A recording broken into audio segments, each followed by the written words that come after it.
टमाटर, ताजे ताजे टमाटर, भिंडी टमाटर। ये टमाटर तो 3 दिन से बिक ही नहीं रहे। अगर आज भी ना बिके तो सारे गल सड़ जाएंगे। कुकू बेटा, मैं अभी सब्जी लेकर आती हूँ। मम्मा, आलू लाना, मैं आज आलू खाऊंगा। हाँ हाँ, मैं आज आलू लेने ही जा रही हूँ। चिड़िया गोरी कव्वी की सब्जी की दुकान पर जाती है। गोरी बहन, आलू का क्या भाव है? चिड़िया, आलू तो खत्म हो गए हैं, तुम ये टमाटर ले जाओ। नहीं नहीं, मेरा कुकू तो आज आलू ही खाना चाहता है। ये टमाटर सस्ते भी हैं और ताजे भी। चिड़िया, 100 रुपए में सारे ही ले जाओ। नहीं गोरी बहन, मैं किसी और दुकान से आलू ले लेती हूँ।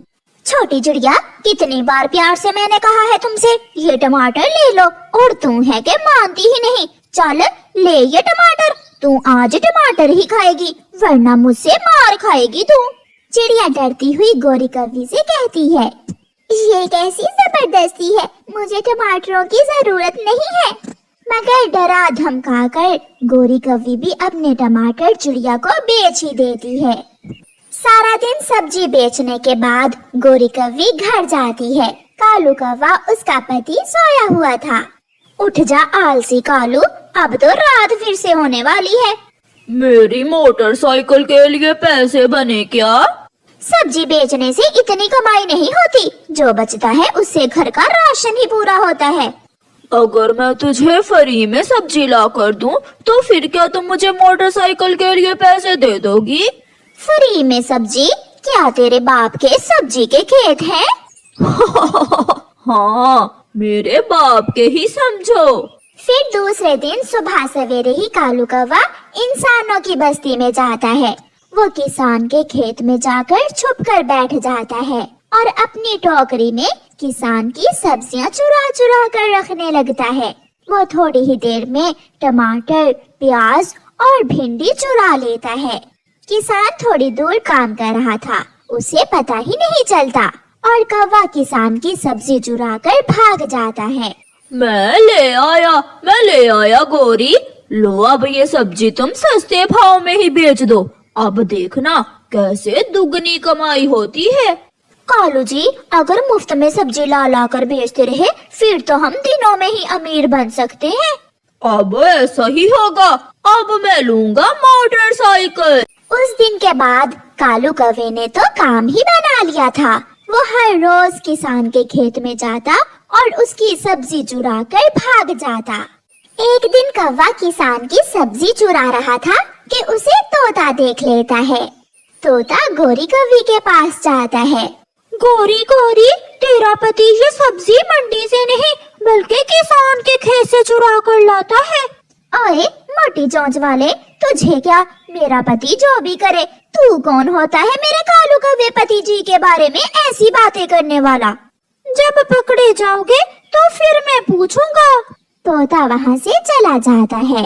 भाग्यवान, अरे ओ भाग्यवान, देखो तो सारी करेले की बेलें उल्ट फुल्ट पड़ी हैं और भिंडी भी किसी ने चोरी कर ली है। ये कौन हो सकता है पति जी? अगर ऐसे ही चलता रहा तो हम मुनाफा कैसे कमाएंगे? आज तुम घर जाओ और मैं शाम तक खेत में ही रहूंगा। फिर किसान की पत्नी घर चली जाती है और किसान सब्जी के खेत के एक तरफ बड़ी बड़ी बेलों में छुपकर बैठ जाता है। मैं चौतर कौवा हूँ, मैं कालू कौवा हूँ। हा हा हा हा हा हा हा हा हा। पागल पागल किसान को कभी पता नहीं चलेगा कि मैं कालू कौवा उसकी सारी सब्जी चुरा कर ले जाता हूँ। ऐसे कहते हुए कालू कौवा अपनी टोकरी एक तरफ रखता है और सब्जी चुराने लगता है। अपनी बंदूक कालू कौवे की तरफ सीधी करते हुए किसान कौवे से कहता है, खबरदार, अगर उड़ने की कोशिश की तो पूंछ पर गोली चला दूंगा। किसान आगे बढ़ता है और कौवे को पकड़ लेता है। अगर तू चौतर कौवा है तो मुझे भी इंसान कहते हैं। तू इंसान से ज्यादा चौतर नहीं हो सकता। फिर किसान कालू कौवे को एक पेड़ से बांध देता है और उसकी खूब मरम्मत करता है। ऊंचे पेड़ पर बैठे चिड़िया और तोता कौवे को देखकर वहां आते हैं और किसान की विनती करके उसकी जान बचाते हैं। ऐसे कालू कौवे को चोरी करने की सजा मिलती है। प्यारे दोस्तों, इस कहानी को लाइक, अपने दोस्तों के साथ शेयर और चैनल को सब्सक्राइब करना बिल्कुल मत भूलना। आपका धन्यवाद। किसी जंगल में एक कौवा और एक चिड़िया रहा करते थे। बारिशों का मौसम आने वाला था, इसलिए चिड़िया कालू कौवे से कहती है, कौवे कौवे, मौसम बदल रहा है, हवाएं बता रही हैं कि बरसात आने ही वाली है। हमें बारिश से बचने के लिए अपने अपने पक्के घर बना लेने चाहिए। हाँ चिड़िया, अच्छे काम में देर कैसी। तुम जल्दी जल्दी जंगल से सूखी घास लाओ और मैं लकड़ियाँ लेकर आता हूँ। फिर हम दोनों मिलकर अपना घर बना लेंगे। चिड़िया जाती है, वो नदी किनारे से सूखा घास लेने जाती है और आलसी कालू कौवा चुप करके सो जाता है। वो गहरी नींद सो जाता है। चिड़िया जब घास इकट्ठा कर रही थी तो उसके पंख में कई कांटे चुभ जाते हैं, मगर चिड़िया हौसला नहीं हारती। वो हिम्मत से काम लेती है और घास इकट्ठा करके वापस जाती है। कौवे को सोया हुआ देखकर चिड़िया गुस्से में आ जाती है। गंदे कालू कौवे, तू सोया हुआ है, क्या घर नहीं बनाना? सॉरी सॉरी चिड़िया, आज रात मैंने दाना कुछ ज्यादा खा लिया था, इसलिए मुझे बहुत नींद आ रही है। जाओ सूखी लकड़ियाँ ले आओ और मैं तब तक इस घास को तिनकों से अलग करता हूँ। चिड़िया जाती है, वो लकड़ियाँ लेने घने जंगल में चली जाती है। पीछे से कालू कौवा फिर से सो जाता है और खर्राटे लेने लगता है।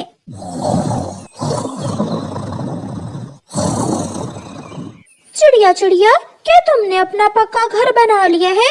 नहीं, कहाँ तोते, अभी कहाँ। मैं और कालू कौवा मिलकर घर बनाने का काम कर रहे हैं। ये सुनकर तोता हंसने लग जाता है। अरे तोते भैया, तुम हंसने क्यों लग गए? मैं अभी अभी उधर से ही आ रहा हूँ। कालू कौवा तो खर्राटे लिए सो रहा है। ये सुनकर चिड़िया वापस भागती है। बेशरम कालू कौवे, अब मैं तेरा कभी एतबार नहीं करूँगी। तू मुझे काम पर लगाता है और खुद सो जाता है। तेरे जैसे आलसी कौवे के साथ मैं नहीं अब रहने वाली। कौवा फिर से नाटक करता है।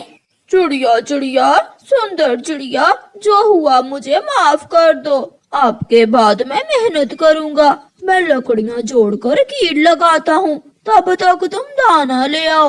वो ऐसा है ना कि जब भी मैं काम करता हूँ मुझे भूख बहुत लग जाती है। फिर चिड़िया दाना लेने चली जाती है और कौवा 2-4 तिनके जोड़कर फिर से सो जाता है। वो इतना आलसी था कि हर समय सोया ही रहता था। जब चिड़िया दाना लेकर आती है तो कौवा फिर से सोया हुआ था। तुम फिर सोगे, इसका मतलब तुम नहीं सुधरोगे। मैं भूल गया था, आगे का काम मैं भूल गया था। चिड़िया, अब तुम ही बताओ, अगर मैंने कोई लकड़ी उल्टी फुल्टी लगा दी तो घर टूट जाएगा और हम दोनों मरेंगे। ठीक है, तुम दाने का ख्याल रखो और मैं घर की लकड़ियाँ जोड़ती हूँ। फिर चिड़िया काम पर लग जाती है और कालू कौवा चिड़िया का लाया हुआ सारा ही दाना खा लेता है। चिड़िया घर बना लेती है। अरे कालू कौवे, दाना कहाँ गया? दाना दाना तो मेरे पेट में है और मैं गया घर के अंदर। कौवा ऐसे कहते हुए जल्दी से घर के अंदर जाकर अंदर से कुंडी लगा लेता है। कौवे कौवे, दरवाजा खोलो। दुष्ट कौवे, मैंने मेहनत की, मैं घास लाई, लकड़ियाँ लाई, घर बनाया और तुमने कब्जा कर लिया। ये न्याय नहीं है। खिड़की से कौवा बोलता है। तुम्हें किसने कहा था कि मुझ जैसे कौवे पर एतबार करो? अब तुम मरोगी तेज बारिश में। मौसम खराब हो रहा था। चिड़िया डरी हुई थी। वो उड़ती है। चिड़िया बारिश शुरू होने से पहले पहले अपने लिए कोई आश्रय ढूंढना चाहती थी। चिड़िया उड़ती हुई इंसानों की बस्ती की तरफ चली जाती है। वहाँ एक कुम्हार मिट्टी के मटके बना रहा था। एक बड़ा मटका देखकर चिड़िया को विचार आता है, अगर मैं इस कुम्हार इंसान से एक मटका ले लूं, तो मैं इसे अपना घर बनाकर बारिश से बच सकती हूँ। चिड़िया कुम्हार के पास जाती है। कुम्हार कुम्हार, अगर मैं मिट्टी गूंदने में तुम्हारी मदद करूँ, तो तुम बदले में मुझे एक मटका दे दोगे? हाँ, मैं भी थक गया हूँ। अगर तुम काम में मेरी मदद करो तो एक क्या 2 मटके ले जाना। फिर चिड़िया कुम्हार के साथ काम करवाती है। चिड़िया मट्टी में पानी मिलाकर उसे गूंदती है और बदले में कुम्हार से एक बड़ा मटका ले लेती है। और चिड़िया वो मटका लेकर वापस जंगल में जाती है। वो अपना मटका कीकर के पेड़ पर रखकर उसमें आराम से बैठ जाती है। मेरा मटका घर तो बहुत आरामदेह है। दूसरे दिन सुबह सवेरे ही आसमान पर बादल छा जाते हैं और तेज बारिश शुरू हो जाती है। कौवे के घर की छत टूट जाती है। वो पूरी तरह भीग जाता है और ऊपर से आसमानी बिजली का कड़ाक कौवे को डरा रहा था। डरता हुआ कौवा सामने कीकर के पेड़ पर चिड़िया के मटका घर के पास जाता है। चिड़िया चिड़िया, सुंदर चिड़िया, मुझे बहुत डर लग रहा है, प्लीज मुझे अपने घर में आ लेने दो। ये घर मिट्टी का है, तुम अपने पक्के घर में ही जाओ। चिड़िया चिड़िया, मुझे डर लग रहा है। तो किसने कहा था इतनी चालाकी करने को? अब जाओ यहाँ से, यहाँ तुम्हें कुछ मिलने वाला नहीं है। फिर कौवा सारी रात पेड़ की डाल पर बैठकर गुजारता है और चिड़िया आराम से अपने मटका घर में मीठी नींद सोई रहती है। प्यारे दोस्तों, इस कहानी को लाइक, अपने दोस्तों के साथ शेयर और चैनल को सब्सक्राइब करना बिल्कुल मत भूलना। आपका धन्यवाद।